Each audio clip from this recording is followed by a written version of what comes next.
Good evening, everybody. This is the Elliott wave update for the S&P 500 for Monday, October 11th, 2021. Today's trade was not the easiest to trade and a little bit unexpected in the intensity in which they moved the market higher first thing this morning. I always expect volatility on both sides, and I do talk about it. But I expect that volatility to be equal. And while it was on an hourly basis, it was kind of one-sided on a 5-minute chart, a 15-minute chart, et cetera. Those were a little bit longer and extended moves. And it caused just a little bit of confusion because I was wondering, well, why are they buying it? And what are we now really forming? And so once it was all done, I did take a step back and I took another look. I continued to feel that 4421 completed minor wave 2. So that completed the ABC structure up that began at 4260, completing at 4421. From that level, then we are beginning an minor third wave that is a part of an intermediate third wave. So on a minor degree to an intermediate degree, we're on a 3 of 3 move. Now, I'm going to continue to break this down.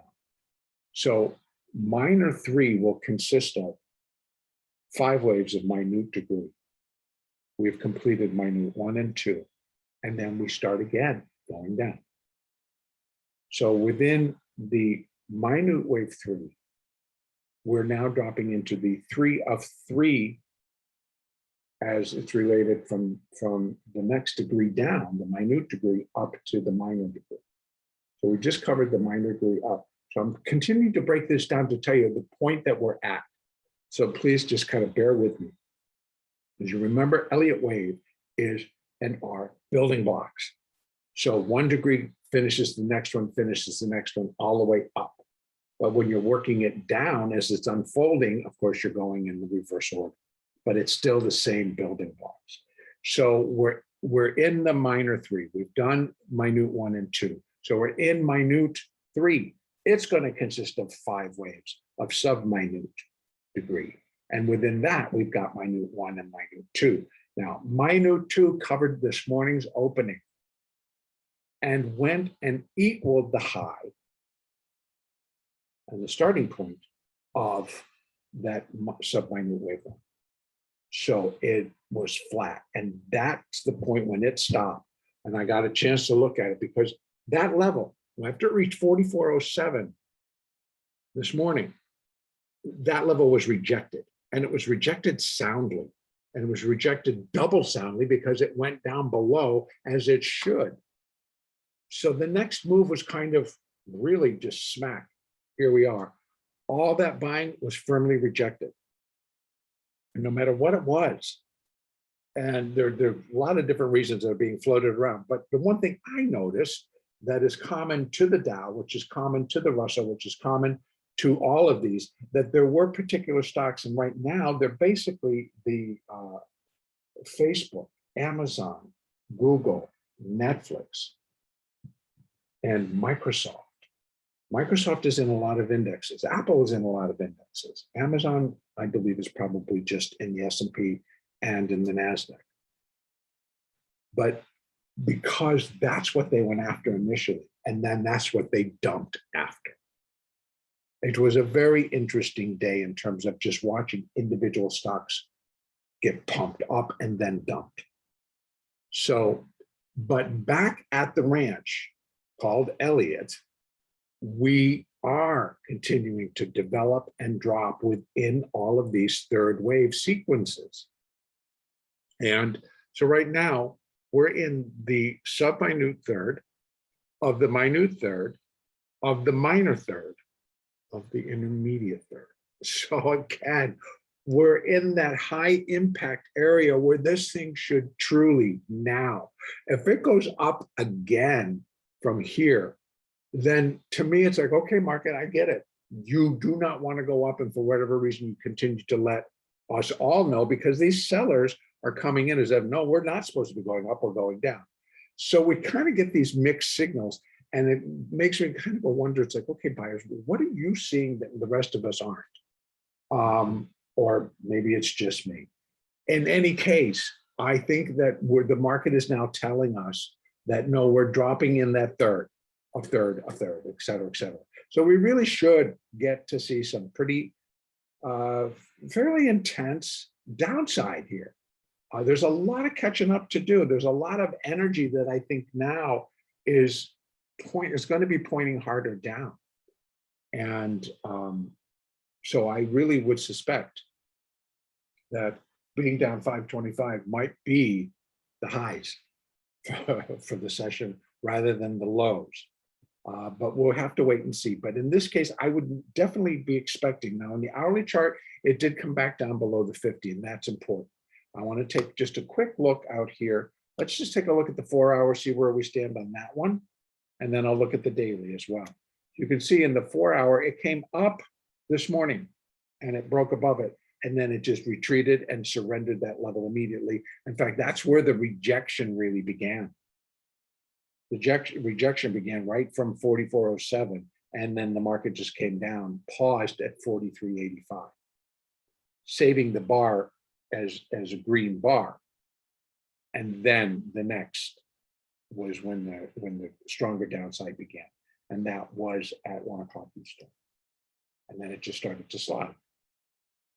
So I do think that we should continue to move lower, break below 43, 40, 23. The moving averages are now beginning to fall in alignment.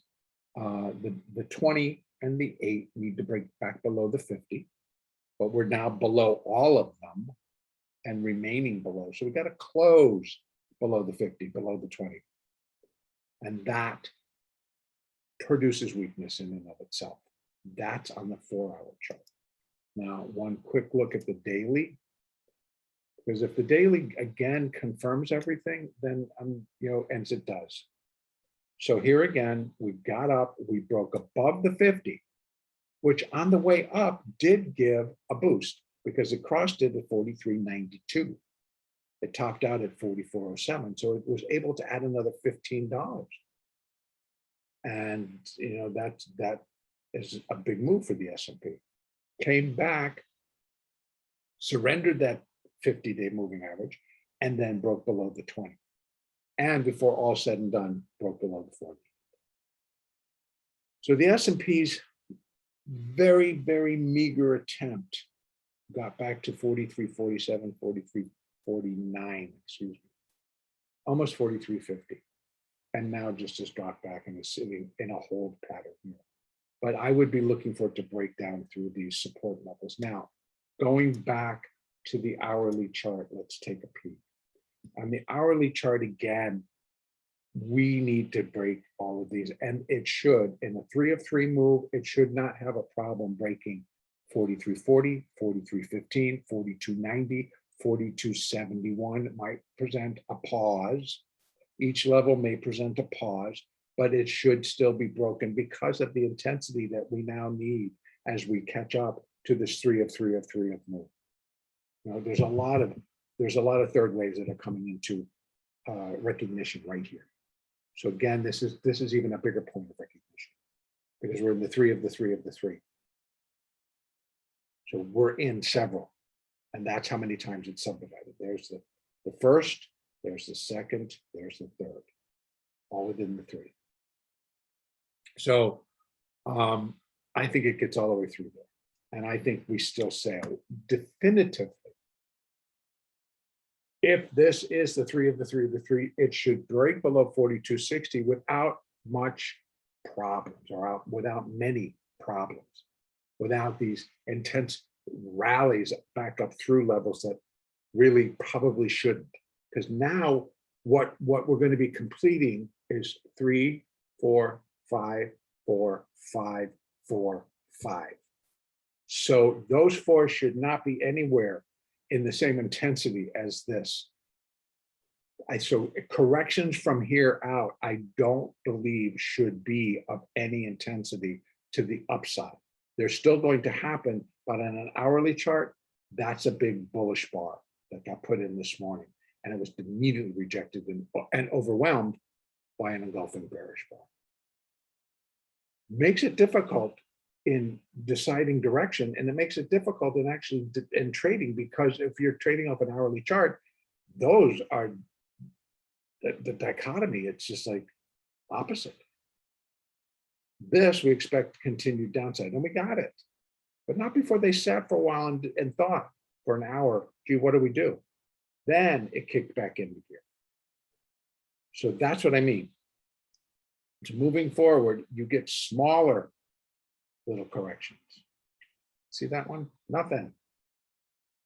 That's what I'm talking about. And we start to drop below all these levels, and we get below 42.60. Now, the first level there is 42.54. It could get there, but this particular third wave needs to be much stronger. And let me just point out more cleanly on this chart, the 4-hour chart where I'm talking about. See, it just breaks there. Minor wave 3 would be equal to minor wave 1 at 42.08. That in my mind is not going to be good enough. Minor 3 would be equal to minor 1 at 42.08. And I think there's a whole hell of a lot more to go below that. We have 4,077 to 4,058. That could be well in the picture. And that would be for minor 3. Now we're still working our way through a sub-minute wave 3. So I'm thinking that's what'll get down to 42.08. Then we put in a little bit of a rally, and then we drop again. And then we get down to here and put a little bit of a rally, and then we drop again and we get down to here or just below 4,000. That's how much energy and power I think could be behind all of this group of threes. If this is what it is, if the market comes in and just blows it all away, of course we have to trade it. But in all honesty, the only thing I could really come up with as an alternative to that would be that again, from the 42.60 level up to 44.21 was indeed a 3-wave structure, but it's only wave A of 2 or wave A of B. So, but it's still just it, and what we're going through right now, if it stops here and rallies back, then this gets left as 3 waves. And that would then just tell us, okay, so this whole corrective phase is dragging on longer. And that would tell us massive indecision in the marketplace. There's just this tug of war between going up and going down.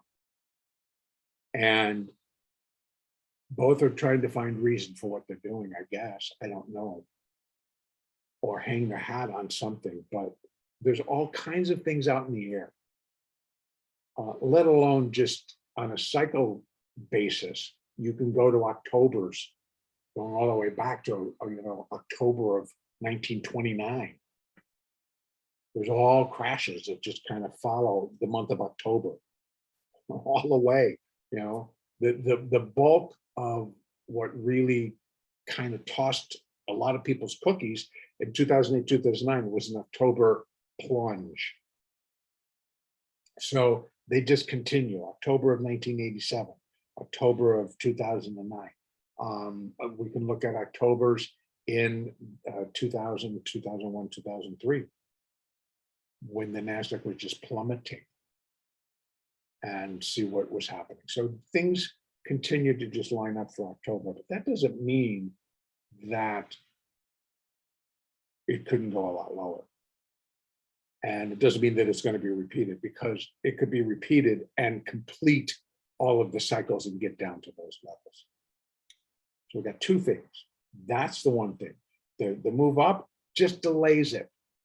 And maybe it comes at the end of the month. I don't know. None of us do. So I'm going to give you both sides of that coin. If it stops here and goes up, it's just delaying the inevitable. Because if it's the correction, then it's just definitely delaying the inevitable. And we got to trade it and we got to be able to make money.